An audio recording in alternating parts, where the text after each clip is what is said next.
My name is Damali Ssali, and I welcome you to this episode of the Ideation Corner.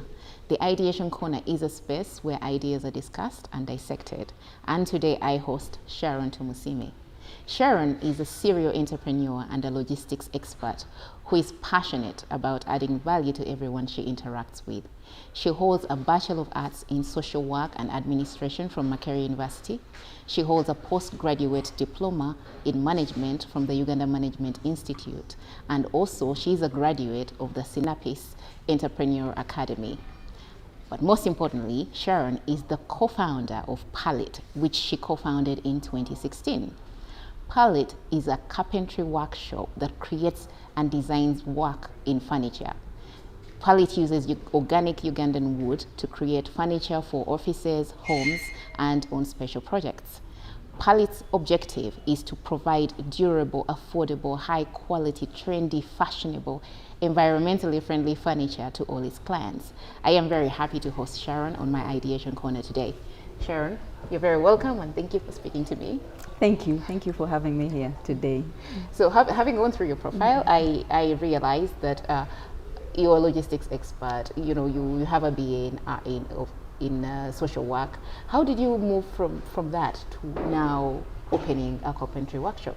Okay, I know it's interesting where I've come from, but it came from a need actually. The carpentry workshop is not something I say that I dreamt of, making furniture one day in my life, but I had a need and I needed to make furniture at home. I needed to make a playhouse for my daughter. She was 5 at that time, yeah. And I needed it, but then I would have to rob a bank to buy it. It was pretty expensive, the ones that I had seen, the ones that are in the stores. So I went online and I Googled and saw playhouses that were made from pallets. I was working in a logistics company at that time. We were doing clearing and forwarding, and we had access to pallets at that time. You know, every container that comes, most of them come with a pallet. The luggage or the cargo is put on a pallet. So I had access to pallets, and I saw online, watched videos. Then I got the idea, went to a carpenter and asked him to make me the playhouse that I had seen online. And at first he was a bit hesitant. You already had the raw material? Yes. You just needed someone to put it together. You had your design in your mind? I had my design in my head. I had how we can make it. So I went to him. He was a bit hesitant at first. He hadn't done anything like this before. I showed him the video. I was like, okay, fine, let's try it. And we tried it together. And we made a playhouse. Wow. Yes. And he was actually impressed. He was like, wow, it has actually come out. I was like, you see, it's possible. And from then on, like they say, the rest is history. You know, somebody, a workmate of mine who is now my partner in the business, had access to expatriate community. There were many people that needed furniture, turns out, from pallets, because this DIY trend was already big in their community. And we started getting orders. Based on your initial thing that you did for your daughter? Based on that one picture. Yes. Okay. We're like, oh, we've been looking for someone that can do something like that. So that's how, he would get an order, and I would follow up on the order, and then we deliver. So you were in the middle. You weren't necessarily doing the furniture yourself. You were the middle person. I was the one who was connecting the customer to the... Exactly, to the carpenter. So I was sorting out that challenge that people have with the carpenters, where they don't want to go through the hassle and coordinate with him, haggle and do all those things, follow up. So we were sort of in the middle of that. Actually, I'm quite surprised about your first experience with this carpenter, because it's not people's experience with carpenters. Yes. What I know of carpenters, you go with your wonderful idea, you know exactly what you want, you tell them I want this, then they'll ask you for the advance payment, which you do. They'll tell you they'll deliver it in maybe 2 weeks or 3 weeks, whatever time they tell you. They'll never deliver it in that time. You end up having to call them and chase them and follow up a lot. And that's why in a way people step away from dealing with carpenters. Definitely, that's a challenge that everybody faces. And but for me, with this gentleman, I had to see him every day. But the good thing, he was very near my workplace. So at lunchtime, I would leave office for my lunch break and go to him and sit and see where he has reached, how far, what are you doing? Okay, here doesn't look the way it's going to come out, change it here. So I sort of went through the whole process with him. I didn't physically cut what needed to be cut, but I did sit with him through the whole idea and finally generation of the concept and then delivering the final product. So I went through the whole process with him. All I needed were his tools and his hands to cut, but I can say majority of the work in terms of idea was from me, really. Yes. So that is the part that people did not want to get into. Yes. So they would come and explain to me, then I'm the one that does that whole, runabout, chasing a guy, following up. Yes, so that was the need that I was meeting at that time. So we realized that there are many people that want furniture. They want good, natural, wood-made furniture, but nobody wants that hassle. So and that's when the idea of setting up a company that deals with that middle part. Yes, that middle part, yes, comes in. Yes, be able to deliver people what they want at an affordable price, not cheap, affordable, and then cut out that hassle. Yes, so now at least they have someone they can talk to, and most of the carpenters, English is not their strength. Most of our good carpenters, it's Luganda, and it's also a challenge anyway in its own way. So what kind of products is Palette delivering, or have you delivered in the past? Oh, we deliver really all furniture, by the way. Furniture that is for homes, anybody that needs a single piece in the homes. Dining tables, chairs, beds, outdoor furniture, garden furniture, picnic tables, name it. Whatever it is you use in the home, decorative pieces, shelves, we will deliver all those. Then we also deal a lot with the hospitality industry.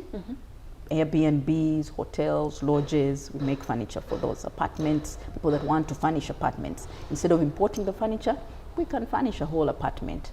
So we've had an opportunity to furnish a couple of apartments, furnished apartments, with their chairs, their tables, everything that their customers need when they come into a furnished space. So if I saw an authentic, an antique piece online, and I wanted it replicated in, here, using Ugandan organic wood, how would I get it to you? Do I have to physically call you and talk to you? How does your customer connect with you? Okay, our customers can physically come to us. Our workshop is in Makindye along Lukuli Road. It's really along the road. It's very easy to spot. However, because people don't have time to come all the way to Makindye, you can get us on WhatsApp. Most of actually my clients' conversations happen on WhatsApp. It's not even a phone call, it's on WhatsApp. So we chat, you show me the pictures, we discuss dimension, unless it's something out of this world that we have to come and measure. But usually most spaces, the sizes are pretty much the same. Yes, so we will discuss everything on WhatsApp, you show me your picture, and we make the furniture. We agree on the price, send you the quotation, and we start the process. So via WhatsApp is the easiest space for people these days. Okay. Yes, so on our numbers on WhatsApp, 0772 683388.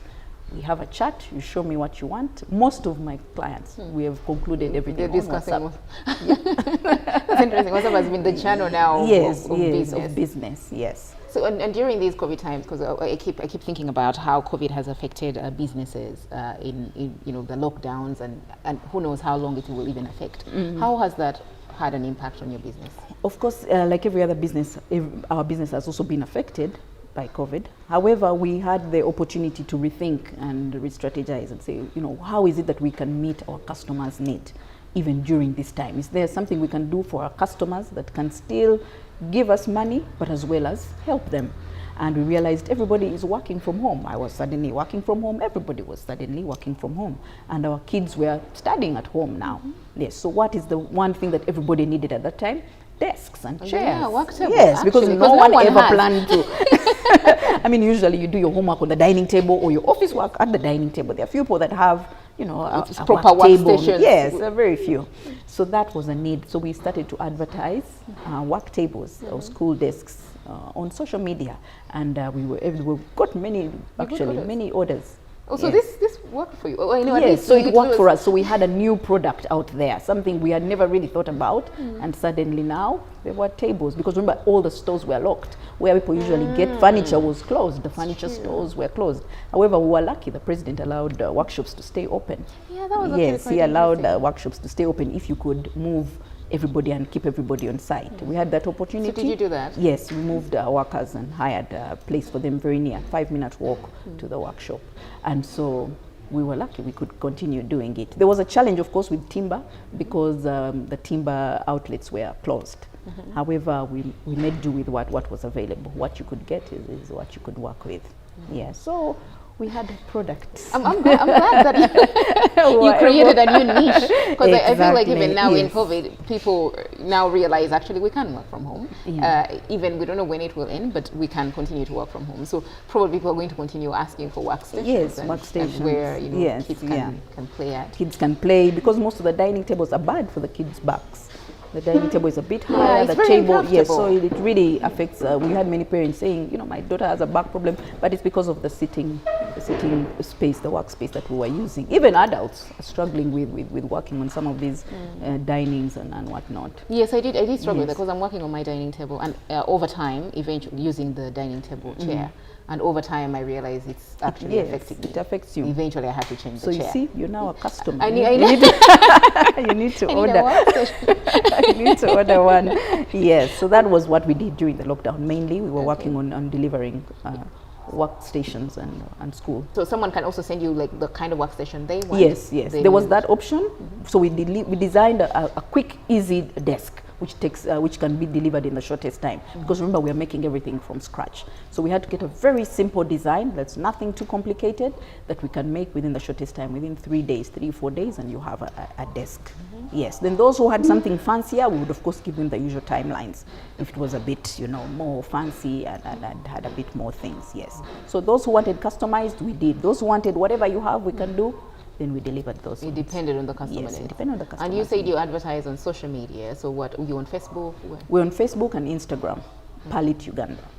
Okay. Yes. That's where to find you. If I want to know about palette products, Instagram. What we've made, if you like to see what we've made previously, you go there. If you have an inquiry, you'll find our numbers there. Somebody will respond to your inquiry. Yes, on our social media platforms. Yes. I was interested reading the brochure of Palette, where you mentioned, it is mentioned that you're environmentally friendly. You try to use environmentally friendly products, but by nature, your industry, you have to cut down a tree to actually get the Ugandan products. What are you doing about that to address it? Yes, it's really also a concern for us. We know that our business takes away from the environment in such a big way. So what we do, we try to work with certified loggers, the people that sell us. We make sure that they're certified, because those ones are working within the government regulations. So that is what we do. We're like, let's work with somebody that is being regulated by the government. He's not rampantly, depleting the environment. He's probably aware and more sensitive and careful about what he's doing. So that's one way we try. Another way that we really try is by recycling. We like to recycle a lot. So if you have a dining table, for example, and you say, I need another one, I hate this one, I'm tired of it, it's boring, we would come and see it and see if we can probably change it up a bit, change the color, as opposed to having to make you a whole new one. Because having a whole new one, we are now having to go, someone will have to cut some more timber to meet that need.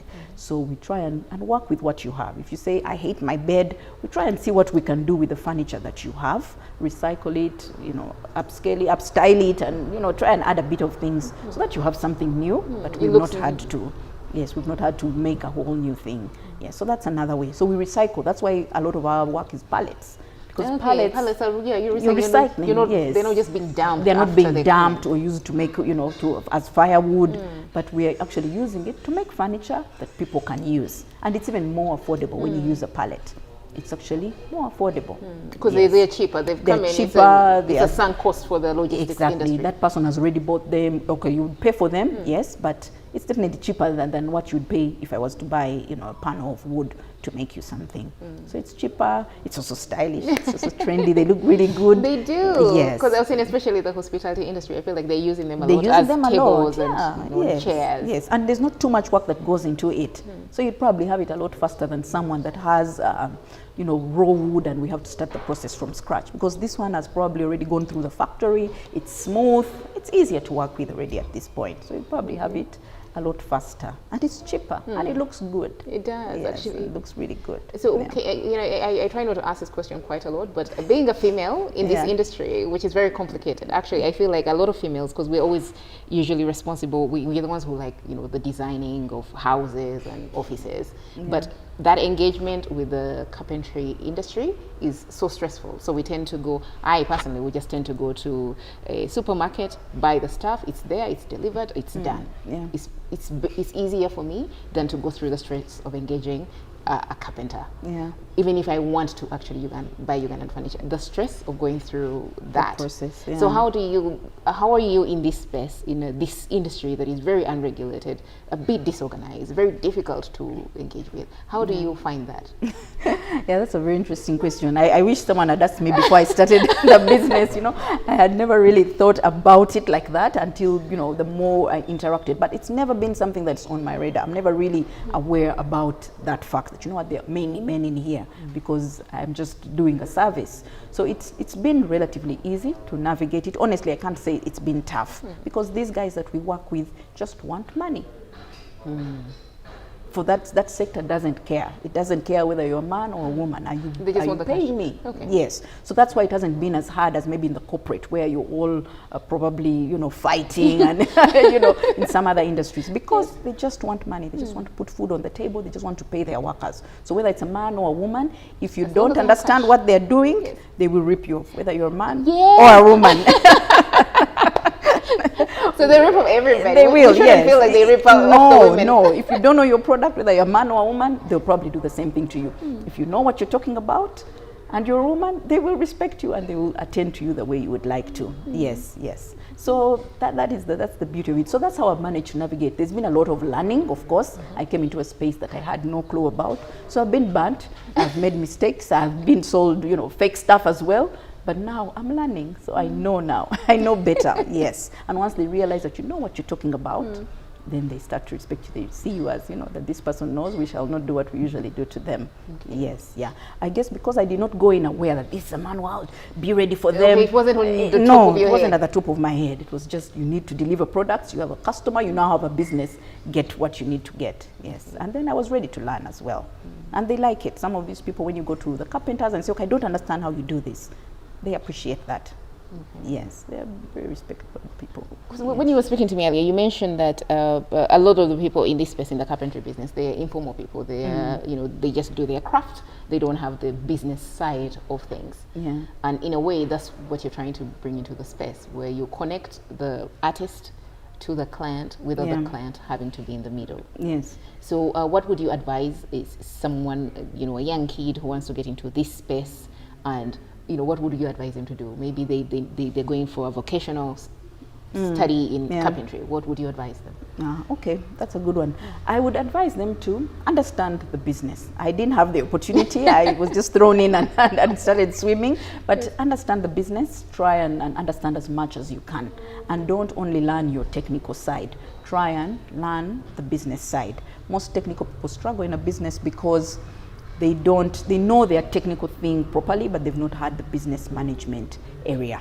So try and understand both. If you decide, do I want to be a technical guy or do I want to run a business? If you want to run a business, then get ready to work with other people. They know that I am running the business, I can't really do all the technical. I need to hire technical people or get ready to work with the technical people. So I did not know the technical.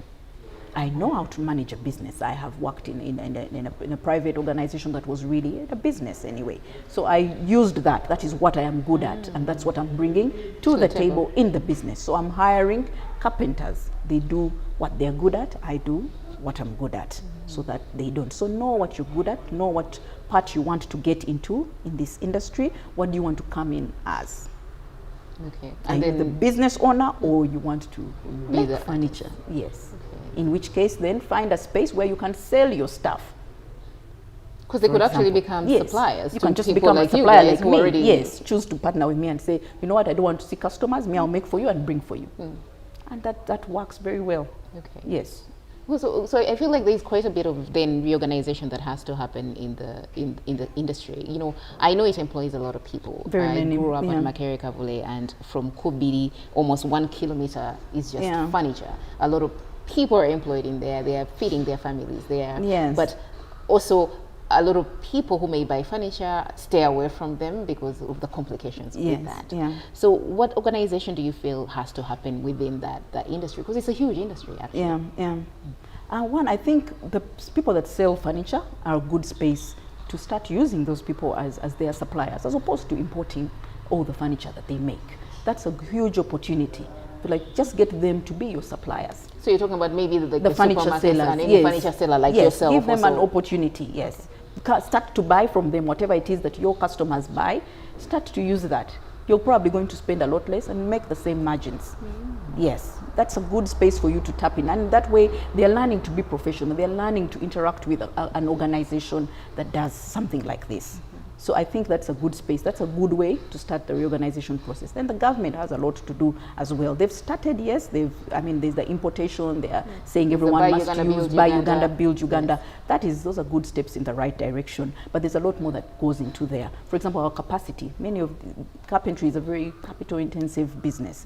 All the machines are expensive. There's nothing that is cheap. So we also need a lot of support in that area. That's another space government can plug in, support people in that area in terms of capital, access to capital for some of these things, grants for these organizations, as opposed to just giving a whole area one machine. But those organizations that have prepared themselves and are ready, that is one way to incentivize them. If you have everything of yours ready and you're running a workshop and you show us how many people you have, give them access to financing. That is one of the biggest challenges. That's why we can't grow.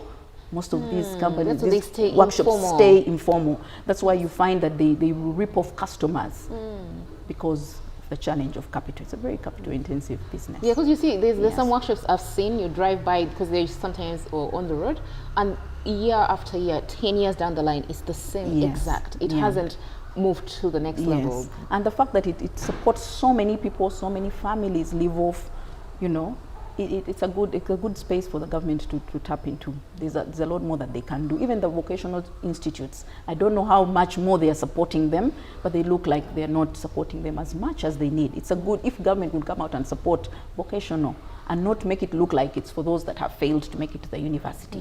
Push it and say, you know what, vocational is the way to go. You are earning a lot of money in a vocation you never actually I never even studied it. So imagine those that have studied it, how much more they can do. So it's also a nice space. So I think the government can do a lot to reorganize carpentry itself as an industry. It's one of the oldest. I mean, Jesus' father was a carpenter. Yes, that's true. yes, and they have the ability to professionalize the industry just like every other. So, but elaborate on this Buy Uganda, Build Uganda. Hasn't that therefore helped that policy? Because now I know that all the government agencies are required to buy furniture local; they can't import it in. Has that helped, or do you feel it's going to really help the industry to get now jobs? It could, but then there's so many barriers. The process to just get your bid in there, most of the carpenters will not make the cut at the first stage. So much as they're saying it, they need to find a way to make it a bit different for them. Understand where they are, what sort of structures are they set up. They have the capacity to get together and deliver the furniture that, say, a government agency needs. But if you say you need, that documentation, the process someone goes through when they're bidding for a government contract. But they need to make it flexible for even the SME or the carpentry workshop to be able to bid for something like this. So don't be so, what can I call it? Don't make it so hard for them to do it. Yes, and say we've given you the opportunity. How many can even afford it? Yes. Yes, because how much does the contract cost? Do they have this money? Do they have can they meet the minimum requirements? Just the minimum requirement. Yes. Do they? I mean, is there access for them to get credit, for example? And then maybe if it's a small order, maybe the minimum requirements can be made less. Made less, yes. So the hurdles are not so many. So it's not enough to just say, you know what, we have said every government agency must order boo-boo. Who is this person at the bottom of this whole boo-boo program? It's a small carpentry. Otherwise, at the same end of the day, it's still the same companies that will take them, and that guy will lose out. And then the sector stays informal. It will stay informal. Yes. Interesting. Yeah. So what plans? What future plans do you have for Palette in the next 3 to 5 years? There are many. We want to expand our capacity, of course. Definitely, we want to expand. We would like to go more and do a lot for the community by setting up a vocational space for people to come and learn, the community in which we are, to come and learn. That's the Makindia community. Yes, the Makindia community, yes. Or whichever community we decide to get into, such that the people that are in that community will benefit from the business being present. So if there are young people in there, they can come and study carpentry in there, and then have an ability where we have like an incubator program where they will study. So we want to grow big on vocation, the vocational thing. It's a space that we want to go. We want to have many partnerships with the smaller carpentries, which do not have access to the market. Right, okay. Yes, which are doing a good job, but they're sort of, because they don't have access to the market, people don't know them. People don't want to even People interact. don't want to even interact because it's with too them. stressful. Yes, Okay. so we want to have a program where we can get a lot of their products and be able to sell them for them. So we want to put an online platform where they can sell whatever it is that they have through us. Yes, for example, yeah. So we have some good plans. We want to go big on the tree planting initiative. Oh, yes, we interesting. would like to push it and see that the carpentry industry is not only taking away, but we have something that's going on so that everybody is aware that what we are doing depletes, but that doesn't have to be the end of it. There's something we can do. We have to be responsible in that regard. So it's a lot of the vocation, a lot of how to bring in more of the smaller workshops, because we've been a small workshop.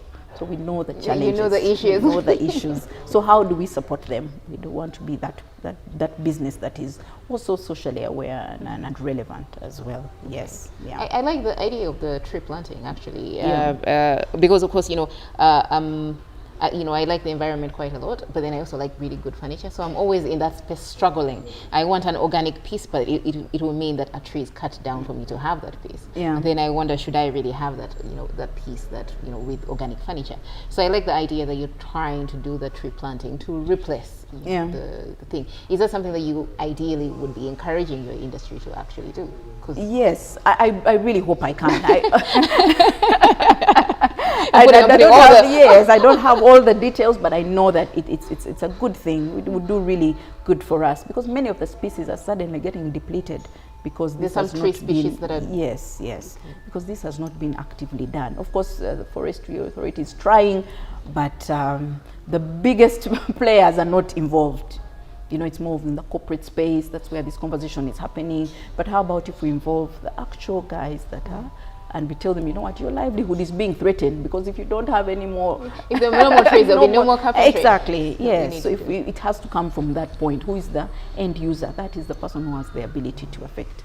Get more loggers on board, the people in the lumber industry, get more of them on board and to sign up. Okay. So I don't have the details, honestly, but that is something that's a dream that I have, yes. Because many of the international companies that make furniture, in Thailand or wherever, they have this that is running. Yeah, yes, it's running side by side. Yes, they cut down, whether they replant. They replant. Cut and replant. Yes. That way the environment is not negatively impacted. Yes, so that all those who are replanting are not only replanting, to as an investment. Most of the people that are doing tree planting now, it's for investment purposes. For my future, I'm investing in something as opposed to really the environment. Okay. Yes. Sharon, thank you so much for speaking to me. Do you have any last words, anything you would like to, say before we end? Yes, I would. I would like to speak to someone that would like to start a business. I'm passionate about business people. I have gone through, I'm on the business journey myself.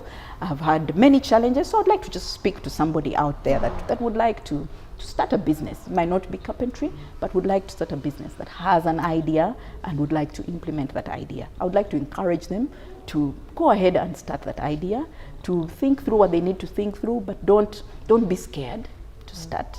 Yes, we all start at some point. Don't be too scared to start, such that you get paralyzed. Don't overanalyze and you get what they call it, analysis paralysis. Yes. Exactly. But start that business. If you realize that there's a need that you can meet, do go ahead. I would encourage you to go ahead. Don't be afraid to make mistakes. We all make mistakes, but we learn from those mistakes. And there's a lot of space for you to learn. And everybody fails at some point. Everybody fails at something, so don't be afraid. Don't let the fear hold you back. Start where you are. Start your business. Whatever it is, however small, start at some point. And what do we call it? Navigating from point to point. Exactly, yes. And then find a support group. I'm in BNI, Business Network International. I always speak about it, but it has been my support group as a business person.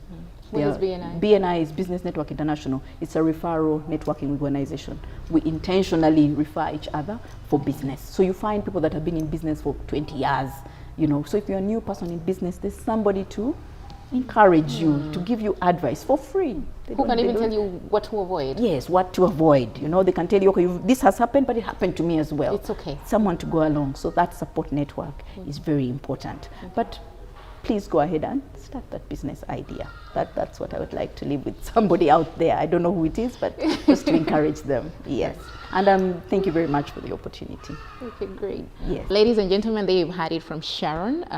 Please, if you want any organic Ugandan furniture that is custom made, trendy and fashionable, environmentally friendly, please do look for her palette on any social media networks. And if you're someone who wants to start a business, who has a business idea, who needs a mentor, please, again, she's ready to offer her services.